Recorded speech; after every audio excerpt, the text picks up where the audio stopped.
স্কুলে ভালো, আমি কান্না করেছি অনেক বেশি। আমি আমার আব্বুকে জীবনেও কান্না করতে দেখি নাই। আমার আব্বু আজকে আমাকে জড়িয়ে ধরে কান্না করছে, আমার নানু কান্না করছে, আমার খালামুনিরা কান্না করছে, আমার আব্বু কান্না করছে। সে নামাজ পড়তেছিল যখন আমার রেজাল্টের ফল প্রকাশ হয়েছে। তারপরে সবাই অনেক খুশি ছিল। ইনশাল্লাহ এইচএসসিতে আরো ভালো করবো, যাতে তারা আরো খুশি হয়, আরো একটু কান্না করে। আমার আম্মু তো আমাকে অনেক মেরে পড়াইছে, তো ওইটা নিয়ে একটু যে অনেক চিল্লাচিল্লি করতো।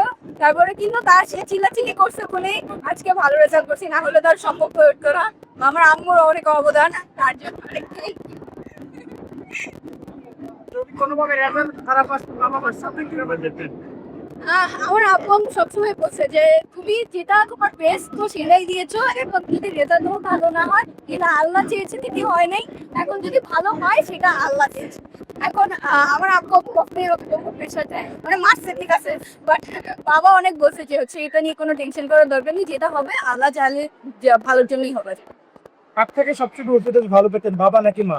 না, মা তো দুইজনই, বাট আম্মু তো আমার মারতে বাবা একটু উপদেশটা বেশি দিত, যে এটা করলে ভালো হবে, এটা করলে ভালো হবে। জি জি, থ্যাংক ইউ। বাবা মায়ের জন্য কি করবেন? ইনশাল্লাহ যদি ভালো রেজাল্ট করি আর একটু আর্কিটেক্ট হতে পারি। আম্মু তো চাই ডাক্তার হই, বাট যদি আর্কিটেকচার নিয়ে ভবিষ্যতে করতে পারি, একটু আর্কিটেক্ট করে, তাহলে দেখি আম্মুর জন্য একটা সুন্দর বাড়ি কিনবো।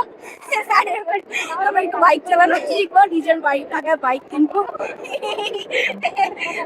আপনি বিএনএসসি থাকবেন নাকি? জি জি, ইনশাল্লাহ কলেজেও বিএনসি থাকবো। আমার সব ফ্রেন্ডরা এখানে আছে, তারাও ইনশাল্লাহ আলহামদুলিল্লাহ জিপিএ 5 পেয়েছে, তাদের জন্য আমি অনেক খুশি। আল্লাহর কাছে আমি চেয়েছি যারা আমরা সবাই ফ্রেন্ডরা জিপিএ 5 পাই, আমরা নাচানাচি করতে পারি স্কুলে এসে।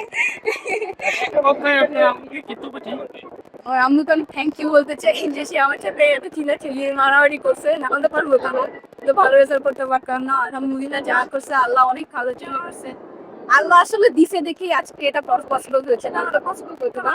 আর আমার আব্বু আম্মু তো অনেক ভালো। জি।